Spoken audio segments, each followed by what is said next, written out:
नमस्कार दोस्तों, मैं जितेंद्र सिंह राणा टेक ज्ञान से एडीसी कंप्लीट कोर्स के इस वीडियो में आप सभी का बहुत बहुत स्वागत एवं अभिनंदन करता हूं। आज के क्लास में हम बहुत ही महत्वपूर्ण शॉर्टकट लेके आए हैं जिनकी मदद से आप अपना घंटों का काम मिनटों में कर सकते। सभी लोग जो भी कंप्यूटर से संबंधित जानकारी रखते हैं या फिर कंप्यूटर से संबंधित जानकारी प्राप्त कर रहे हैं या फिर कंप्यूटर पे जो भी काम कर रहे हैं, उन सभी के लिए जो सबसे ज्यादा महत्वपूर्ण होता है वो होता है कंप्यूटर से संबंधित शॉर्टकट की जानकारी प्राप्त कर, क्योंकि आप शॉर्टकट्स की मदद से जो काम घंटों में कर पा रहे हैं वो आप मिनटों में कर सकते। इसके लिए आपको शॉर्टकट अवश्य पता होना चाहिए और जो भी कंप्यूटर के जानकार होते हैं या फिर जो भी कंप्यूटर को सीख रहे होते हैं, उन सभी के अंदर एक कॉमन जिज्ञासा होती है कंप्यूटर शॉर्टकट को पता करने। तो आज की क्लास में हम बहुत ही महत्वपूर्ण शॉर्टकट्स लेके आए हैं जिनकी मदद से आप अपना काम बहुत ही तेजी से कर सकते। अब चाहे आप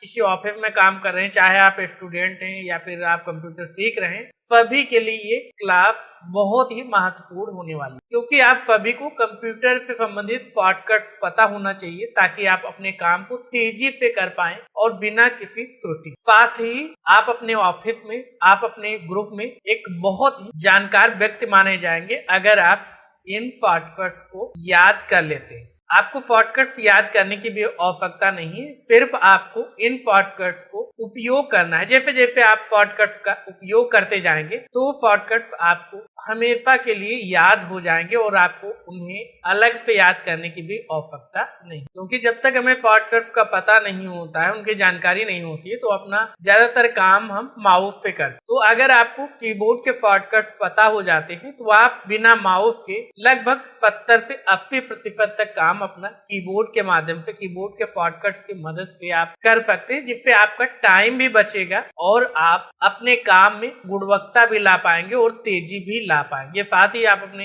ग्रुप में, आप अपने ऑफिस में एक बहुत ही ज्ञानी व्यक्ति भी माने जाएंगे। तो फिर देर किस बात की, चलिए हम अपनी क्लास को शुरू करें। अपनी क्लास शुरू करें उससे पहले आपसे बताना चाहेंगे कि अगर आपने अभी तक हमारे इस यूट्यूब चैनल को सब्सक्राइब नहीं किया तो सब्सक्राइब अवश्य करें, साथ ही बेल आइकन को प्रेस करना ना भूलें ताकि आने वाले सभी वीडियोस की जानकारी आपको सबसे पहले भेजी जा सके। तो सबसे पहले बात करते हैं कीबोर्ड शॉर्टकट की, जिसे हम कहते हैं कंट्रोल एन। कंट्रोल एन से क्या है, आप न्यू फाइल ले सकते हैं। चाहे आप माइक्रोसॉफ्ट वर्ड में हैं तो यहाँ पे जैसे आप न्यू, यहाँ पे मान लेते हैं कुछ भी हमने लिख रखा है जैसे इक्वल टू रैंड, और यहाँ पे ये हमने पैराग्राफ कुछ इंसर्ट करा लिए। अब भाई मुझे नई फाइल चाहिए तो उसके लिए क्या कर सकते हैं, या तो हम यहाँ पे न्यू पे जाकर क्लिक करें या फिर फाइल में जाकर यहाँ पे हम न्यू पे क्लिक करें, या फिर हम कीबोर्ड शॉर्टकट का उपयोग कर सकते हैं जिसका नाम है कंट्रोल एन। जैसे हम कीबोर्ड से कंट्रोल एन प्रेस करते हैं तो हमारे सामने नई फाइल आ जाती है। यही चीज आप माइक्रोसॉफ्ट वर्ड के साथ भी कर सकते हैं और यही माइक्रोसॉफ्ट एक्सेल के साथ, माइक्रोसॉफ्ट पावर पॉइंट के साथ, या फिर जिस भी आप सॉफ्टवेयर पे काम करते हैं लगभग सभी में कॉमन शॉर्टकट की होता है, जिससे आप कंट्रोल एन जैसे ही प्रेस करते हैं तो आपके सामने नई फाइल आ जाए। अब माइक्रोसॉफ्ट वर्ड क्या होता है, एक्सेल क्या होता है, पावर पॉइंट क्या होता है, इन सभी के बारे में हमने ऑलरेडी क्लासें डाल रखी हैं। अगर आपने अभी तक नहीं देखा तो प्लेलिस्ट में जाकर आप कंप्लीट कोर्स देख सकते हैं, उसमें ये सभी आपको टॉपिक्स मिल जाएंगे और अच्छे से आप स्टेप बाय स्टेप सारी चीजों को सीख पाए। उसके बाद दूसरे शॉर्टकट की बात करें जिसे कहते हैं कंट्रोल ओ। जैसे हम कंट्रोल ओ प्रेस करते हैं तो आप जिस भी सॉफ्टवेयर में प्रेस करेंगे, अभी हम एक्सेल में प्रेस कर रहे हैं तो यहाँ पे ओपन का डायलॉग बॉक्स आ रहा है। अगर हम वर्ड में आ जाते हैं, यहाँ पे मान लेते हैं माइक्रोसॉफ्ट वर्ड में आगे, जैसे कंट्रोल वो हम प्रेस करते हैं तो हमारे सामने यहाँ पे भी क्या होता है कि हमारे सामने ओपन का डायलॉग बॉक्स आ जाता है। कंट्रोल वो से क्या कर सकते हैं, आप फाइल को ओपन कर सकते हैं। अगर आप कीबोर्ड शॉर्टकट का उपयोग नहीं करते तो आप या तो यहाँ पे क्लिक करके ओपन करें या फिर आप जाएं यहाँ पे फाइल में और फिर यहाँ पे आपको ओपन करना पड़ेगा। वैसे आप यहाँ पे फाइल में जाएंगे और यहाँ पे ओपन पे क्लिक करके आपको क्या करना पड़ेगा, ओपन करना पड़ेगा। लेकिन अगर आप सिंपल शॉर्टकट की का उपयोग करते हैं तो आप कहीं पे भी हो, जैसे कंट्रोल ओ प्रेस करते हैं तो आप नई फाइल यहाँ से ओपन कर सकते हैं। इसके बाद अगले शॉर्टकट की बात करें जो कि बहुत ही महत्वपूर्ण होता है, उसे कहते हैं कंट्रोल एस। कंट्रोल एस से क्या है कि आपने जो भी नई फाइल बनाई है उससे आप क्या कर सकते हैं, सेव कर सकते हैं। अगर आपने पुरानी भी फाइल ओपन कर रखी है तो उसमें जो भी आप बदलाव करते हैं, जो भी काम करते हैं, तो उसके बाद आपको कंट्रोल EF करते रहना चाहिए। अब कंट्रोल EF करने से लाभ आपको क्या मिलेगा, मान लेते हैं कि आपके सिस्टम में UPF नहीं लगा हुआ है, आपका डेस्कटॉप कंप्यूटर है उसमें UPF नहीं लगा हुआ, तो मान लेते हैं आप कोई काम कर रहे हैं, आप 3 घंटे से काम कर रहे हैं और उस फाइल को सेव नहीं किया, जैसे ही लाइट जाएगी तो आपका सिस्टम बंद होगा और आपका जो भी काम था वो भी चला जाएगा। तो इसलिए जब भी आप नई फाइल बनाएं या फिर पुरानी फाइल पे भी काम करें तो कुछ टाइम बाद आप उसे सेव करते रहें ताकि आपका सिस्टम बंद हो, किसी भी कारण से बंद हो सकता है, मान लेते लाइट चली जाती है या फिर सिस्टम में कोई दिक्कत आ जाती है, तो उस स्थिति में क्या है कि आपने जो काम सेव कर रखा होगा वो काम आपको दोबारा से सेव करने की जरूरत नहीं पड़ेगी, दोबारा से उसे तैयार करने की जरूरत नहीं पड़ेगी, वो ऑलरेडी आपके हार्ड डिस्क में सेव हो जाए। तो उसके लिए आपको सिंपल किसी भी सॉफ्टवेयर में अगर आप हैं, मान लेते हैं हम एक्सेल में हैं, तो जैसे ही आप कंट्रोल F प्रेस करेंगे तो आपके सामने सेव का डायलॉग बॉक्स आ जाए। अब कैसे सेव करना है, कहाँ सेव करना है, ये सारी चीजें हमने डिटेल में बता रखी, तो वो प्लेलिस्ट में जाकर आप सारी क्लासों को देख सकते हैं अगर आपने अभी तक उन क्लासों को नहीं देखा। उसके बाद अगले शॉर्टकट की बात करें तो अगला शॉर्टकट होता है कंट्रोल, ये भी काफी महत्वपूर्ण है, कंट्रोल P। जैसे कंट्रोल P प्रेस करते हैं तो हमारे सामने प्रिंट का डायलॉग बॉक्स आ जाता है। जैसे हम माइक्रोसॉफ्ट वर्ड में आ जाते हैं, मान लेते हैं ये मैटर हमने तैयार किया, अब भाई हम इसका प्रिंट निकालना चाहते हैं या फिर ये देखना चाहते हैं भाई इसका प्रिंट निकलेगा कैसे, किस तरीके से दिखेगा, कौन सा मैटर किस पेज पे आएगा। तो उसके लिए जैसे आप कंट्रोल P प्रेस करते हैं तो आपके सामने यहाँ पे प्रिंट प्रीव्यू का भी ऑप्शन आ जाता है और यहाँ पे अगर आप क्लिक कर देते हैं तो आपका डॉक्यूमेंट, आपकी फाइल प्रिंट भी हो जाएगी अगर आपके सिस्टम में प्रिंटर अटैच। अब यहाँ पे किस तरीके से पेज की सेटिंग करते हैं, किस तरीके से यहाँ पे माइक्रोसॉफ्ट वर्ड में इतना ज्यादा प्रिंट ऑप्शन कठिन नहीं होता है, लेकिन अगर आप माइक्रोसॉफ्ट एक्सेल में काम कर रहे हैं तो यहाँ पे आपको प्रिंट ऑप्शन प्रॉपर पता होना चाहिए तभी आप प्रिंट दे पाए। तो किस तरीके से इसकी सेटिंग की है ये माइक्रोसॉफ्ट वर्ड में भी हमने अलग से बता रखा है, एक्सेल में भी बता रखा है। अगर आप सीखना चाहते हैं तो इन क्लासों को एक बार अवश्य देखें और इन सारी चीजों को आप सीख सकते। उसके बाद फिर से अगले शॉर्टकट की बात करें तो मान लेते हैं यहाँ पे हमने ये मैटर अभी टाइप, या फिर मान लेते हैं कि यहाँ पे हम कुछ और लिख देते हैं, जैसे हमने लिख दिया राना। अब मान लेते हैं कि मुझे नहीं चाहिए राना, तो क्या कर सकते हैं, हम एक स्टेप पीछे जाना चाहते हैं, तो उसके लिए हम कॉमन शॉर्टकट की जो सबसे ज्यादा उपयोग करते हैं वो कंट्रोल Z। जैसे कंट्रोल Z हम प्रेस करते हैं एक स्टेप वापस चले जाए। मान लेते हैं कि यहाँ पे हमने कुछ लिखा, जैसे हमने डिवाइस डिलीट कर दिया, किसी कारणवश फिर मुझे लगता है कि भाई ये तो मुझसे गलती हो गई, हम चाहते हैं कि स्टेप वापस जाना और फिर से वो हमें डिवाइस मिल जाए लिखा हुआ, तो उसके लिए क्या करेंगे, हम कीबोर्ड से कंट्रोल Z प्रेस करेंगे तो हम एक स्टेप वापस चले जाएंगे और इसे कहा जाता है अनडू। अब मान लेते हैं कि ज्यादा ही पीछे हम चले गए तो क्या हम एक स्टेप आगे जाना चाहते हैं, तो उसके लिए हम रीडू का उपयोग करते हैं। रीडू का शॉर्टकट की जो उपयोग करते हैं वो कंट्रोल Y। तो मान लेते हैं कि हम एक स्टेप आगे जाएंगे, फिर से कंट्रोल Y प्रेस करते हैं, तो इस तरीके से हम क्या कर सकते हैं, यहाँ पे कंट्रोल Z और कंट्रोल Y का उपयोग कर। अगर मुझे आगे आना है तो कंट्रोल Y करें, तो इस तरीके से आप आगे पीछे जा सकते। कंट्रोल Z से आप पीछे जाएंगे, अगर आप ज्यादा ही पीछे चले जाते हैं, दोबारा से एक एक स्टेप आगे आना चाहते हैं तो कंट्रोल Y प्रेस करेंगे, रीडू जिसे कहा है। उसके बाद बात करें अगला जो महत्वपूर्ण शॉर्टकट होता है वो होता है कंट्रोल EX। अब कंट्रोल EX का काम क्या होता है, इसे कट कहा जाता है। इसका काम ये होता है, मान लेते कि भाई ये जो रीडिंग वाला पैराग्राफ है ये मुझे यहाँ पे नहीं चाहिए, तो हम क्या चाहते हैं, यहाँ से उठ के ये हमारा पैराग्राफ 1 बन जाए, तो उसके लिए क्या करेंगे, हम कट करेंगे। तो वैसे तो हमें यहाँ पे भी कट का ऑप्शन मिल जाता है, यहाँ पे क्लिपबोर्ड में बहुत ही डिटेल में बता रखा है क्लिपबोर्ड कट, कॉपी, पेस्ट, ये सारे ऑप्शन के बारे में। और आज की क्लास में हम शॉर्टकट्स की बात कर रहे हैं, तो यहाँ पे हम शॉर्टकट्स की ही बात करेंगे। तो मान लेते हैं कि इस पैराग्राफ को मुझे कट करके ऊपर ले जाना है, तो सिंपल कंट्रोल X प्रेस करेंगे तो कट हो जाए। दोबारा से मुझे कहाँ पे रखना है, पहले पैराग्राफ के पहले रखना है, तो यहाँ पे पॉइंटर रखा, ये आप देख रहे हैं। उसके बाद पेस्ट करने के लिए कंट्रोल B प्रेस करते हैं, तो जैसे कंट्रोल B प्रेस कर रहे हैं तो देख सकते हैं रीडिंग वाला हमारा पैराग्राफ 1 नंबर पे आ गया। अब मान लेते हैं हम चाहते हैं कि भाई ये वाला जो पैराग्राफ है वीडियो वाला, ये हम यहाँ पे भी चाहते हैं और सबसे पहले भी चाहते हैं, तो उसके लिए हमें कॉपी करना होगा। कॉपी करने का शॉर्टकट की क्या होता है, कॉपी करने का शॉर्टकट की होता है कंट्रोल C। जैसे हम कंट्रोल C प्रेस करते हैं तो हमारा मैटर कॉपी हो जाता है,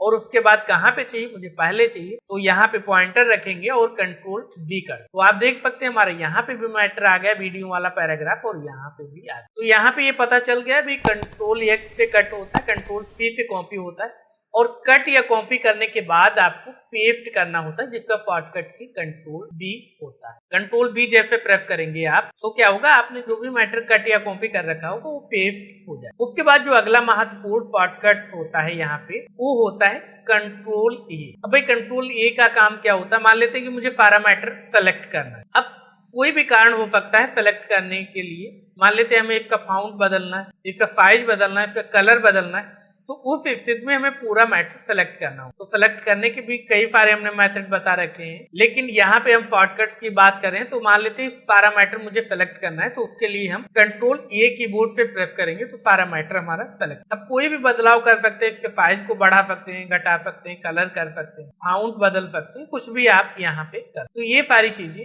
आप यहाँ पे कर सकते। फिर से मान लेते कि मुझे कलर नहीं करना था तो आप दोबारा से कंट्रोल Z प्रेस कर दीजिए, आपका जैसे पहले मैटर था वैसा ही हो जाएगा, आप एक स्टेप पीछे चले। उसके बाद अगला आप शॉर्टकट होता है कंट्रोल F, जिसे कहा जाता है फाइंड। अब फाइंड का काम क्या होता है, जैसे आप कंट्रोल F प्रेस करते हैं तो आपके सामने यहाँ पे नेविगेशन पैन आ जाता है, यहाँ से आप कुछ भी फाइंड कर सकते। मान लेते हैं कि अभी हमें क्या देखना, भाई रीडिंग कहाँ कहाँ पे आए, या मान लेते हैं कि भाई मुझे क्या देखना है वीडियो में, कि वीडियो शब्द कहाँ कहाँ पे आए। तो यहाँ पे जैसे हमने वीडियो लिखा तो यहाँ पे देख सकते हैं हमारे सामने रिजल्ट वही आ गया, 12 रिजल्ट हमें मिले, और यहाँ पे आपको उसका प्रीव्यू भी दिखाई देगा कि कहाँ कहाँ पे लिखा हुआ है। और इस तरफ अगर आएंगे आप अपने पेज तो यहाँ पे वो सभी जगह पे हाईलाइट हो जाएगा। अब मान लेते इस पे क्लिक कर देते तो आप देख सकते हैं ये हमारा टेक्स्ट सेलेक्ट है, यहाँ पे क्लिक कर देते तो यहाँ पे ये टेक्स्ट सेलेक्ट। इस तरीके से आप आसानी से कोई भी शब्द यहाँ पे क्या कर सकते, फाइंड कर सकते। कीबोर्ड शॉर्टकट क्या है, कंट्रोल F जैसे प्रेस करके फाइंड का डायलॉग बॉक्स आ जाता है। अगर आप यहाँ पे माइक्रोसॉफ्ट ऑफिस का 2007 वर्जन या उससे पहले का उपयोग कर रहे हैं तो वहां पे सीधे एक डायलॉग बॉक्स ओपन होके आएगा, जैसे यहाँ पे इस तरीके से फाइंड का डायलॉग बॉक्स आ जाएगा। लेकिन अगर आपका मेरी तरीके से लेटेस्ट माइक्रोसॉफ्ट ऑफिस है तो जैसे ही कंट्रोल F करेंगे तो यहाँ पे नेविगेशन पैन आएगा, यहाँ पे आपको क्या फाइंड करना वो यहाँ पे टाइप करना। यहाँ पे क्लोज कर देते हैं, अगले शॉर्टकट्स की बात करते हैं। तो अगला यहाँ पे महत्वपूर्ण शॉर्टकट्स होता है कंट्रोल B। अब कंट्रोल B का काम क्या होता है, कंट्रोल B का काम होता है बोल्ड करने के। बहुत ही सरल है, जैसे यहाँ पे मान लेते हैं कि मुझे वीडियो को क्या करना है, थोड़ा सा बोल्ड करना, मोटा करना, तो उसके लिए आपको क्या करना है, यहाँ पे कंट्रोल B प्रेस करेंगे तो यहाँ पे देख सकते हैं आपका मैटर बोल्ड। यहाँ पे आप अंतर आसानी से देख सकते हैं, वीडियो जो है वो थोड़ा सा मोटा आ रहा है। अगर आपको मान लेते हैं कि भाई ये हमने बोल्ड तो कर दिया, फिर बाद में पता चला मुझे बोल्ड नहीं करना था, इसे नॉर्मल करना है, तो बहुत ही सरल है, आप दोबारा से इसे सेलेक्ट कीजिए, फिर से कंट्रोल B प्रेस कर दीजिए तो ये अनबोल्ड हो जाएगा, यानी नॉर्मल टेक्स्ट हो जाए। तो एक बार अगर आप क्लिक करेंगे तो बोल्ड होगा, दोबारा से नॉर्मल करना, फिर से आपको कंट्रोल B करना, तो हमारा टेक्स्ट नॉर्मल हो जाए। उसके बाद अगला शॉर्टकट की होता है यहाँ पे कंट्रोल I। कंट्रोल I का उपयोग भी हम करते हैं जब हमें टेक्स्ट को इटैलिक करना हो। इटैलिक में क्या होता है, थोड़ा सा यहाँ पे जूम करके दिखाएं, अभी वीडियो हमारा थोड़ा सा तिरछा आ रहा है, जैसे कंट्रोल I प्रेस कर रहे हैं हमारा ये नॉर्मल टेक्स्ट हो गया। इटैलिक करना है, कंट्रोल I प्रेस करेंगे, यहाँ पे क्या करेंगे, कंट्रोल I प्रेस करेंगे तो हमारा टेक्स्ट इटैलिक होगा, दोबारा फिर प्रेस करेंगे नॉर्मल हो जाए। तो इस तरीके से आप किसी भी टेक्स्ट मैटर को इटैलिक भी कर सकते। अगला शॉर्टकट की जो सबसे ज्यादा उपयोग किया जाता है वो होता है कंट्रोल U। कंट्रोल U का काम क्या होता है, अंडरलाइन करने के लिए इसका उपयोग किया जाता है। जैसे ही कंट्रोल U प्रेस कर रहे हैं तो आप देख सकते हैं इसके नीचे एक लाइन आ रही है, अगर आपको दोबारा से इस लाइन को हटाना है तो फिर से कंट्रोल U प्रेस कर देंगे तो लाइन चली जाए। तो इस तरीके से आप अंडरलाइन भी कर सकते। उसके बाद जो सबसे ज्यादा शॉर्टकट की हमारे लिए उपयोगी होता है वो होता है कंट्रोल होम। कीबोर्ड में आप देख पा रहे हैं होम बटन, तो कंट्रोल होम का उपयोग क्या होता है कि मान लेते हैं कि हम यहाँ पे हैं, अभी हमारा पॉइंटर यहाँ पे है, हम चाहते हैं पॉइंटर हमारा सबसे शुरुआत में चला जाए जहां पे हमने डॉक्यूमेंट स्टार्ट किया है, तो उसके लिए कंट्रोल होम बटन प्रेस करेंगे तो हमारा पॉइंटर देख सकते हैं शुरुआत में आ। अब मान लेते हैं कि मुझे सबसे लास्ट में जाना है, जहां तक मैटर हमने टाइप किया उसके लास्ट में जाना है, तो कंट्रोल के साथ इंड बटन दबाएंगे तो हम सबसे लास्ट में पहुंच जाएंगे। कंट्रोल होम से हम शुरुआत में आ जाएंगे,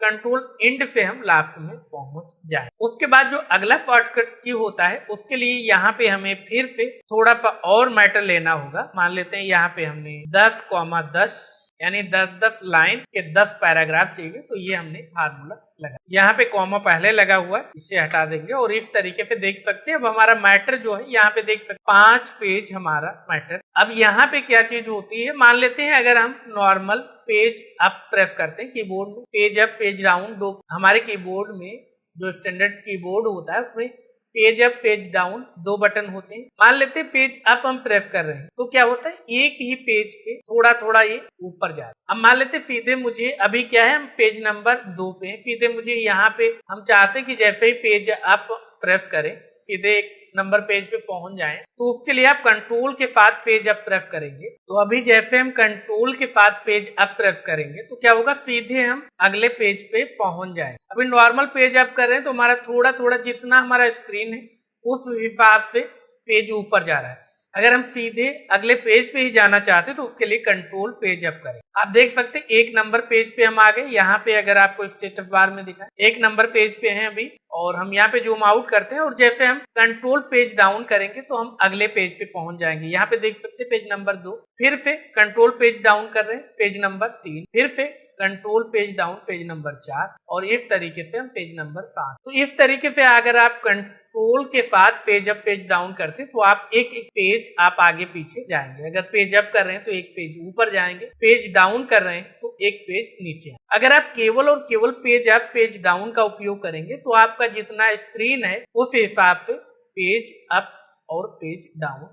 उसके बाद जो सबसे ज्यादा उपयोग किया जाता है शॉर्टकट्स की, वो होता है हमारा न्यू फोल्डर। न्यू फोल्डर के लिए हम कौन सा शॉर्टकट्स की उपयोग करते हैं? न्यू फोल्डर के लिए हम शॉर्टकट्स की उपयोग करते हैं कंट्रोल शिफ्ट एन। किस तरीके से, हम यहाँ पे आपको प्रैक्टिकल करके दिखा देते हैं। जैसे हम कंट्रोल शिफ्ट एन प्रेस करते हैं तो आप देख सकते हैं न्यू फोल्डर आ गया। दोबारा से फिर से हम एंटर करते हैं और कंट्रोल शिफ्ट एन प्रेस करते हैं तो यहाँ पे देख सकते हैं अगला न्यू फोल्डर बना। तो इस तरीके से आप न्यू फोल्डर भी क्रिएट कर सकते हैं कंट्रोल शिफ्ट एन। उसके बाद जो अगला महत्वपूर्ण शॉर्टकट की जो सबसे ज्यादा हम उपयोग करते हैं वो होता है विंडो ई। जैसे हम विंडो बटन के साथ ई बटन प्रेस करते हैं तो आप देख सकते हैं हमारे सामने फाइल एक्सप्लोरर ओपन हो जाता है। यहाँ से हम अपने कंप्यूटर के सभी फाइल फोल्डर को एक्सेस कर सकते हैं। इस तरीके से आप इन महत्वपूर्ण शॉर्टकट की का उपयोग करके आप अपने काम को तेजी से कर। आशा करते हैं ये शॉर्टकट की आपको बहुत ही पसंद आए होंगे। अगर आपका कोई भी डाउट है, कोई भी कंफ्यूजन है तो आप कमेंट बॉक्स में अवश्य लिखें। हम कोशिश करेंगे कि जल्द से जल्द आपको उसका समाधान उपलब्ध कराएं। और अगर आपको वीडियो पसंद आया तो इस वीडियो को लाइक करें, अपने दोस्तों के साथ शेयर करें, और अगर आप अभी तक आपने हमारे यूट्यूब चैनल को सब्सक्राइब नहीं किया तो सब्सक्राइब अवश्य कर लें ताकि आने वाली सभी वीडियोज की जानकारी आपको सबसे पहले भेजी जा सके। तो मिलते हैं आपसे अगली महत्वपूर्ण क्लास। तब तक याद रखें, ज्यादा लर्निंग तो ज्यादा आदमी, इसलिए सीखते रहें मुस्कुराते। नमस्कार।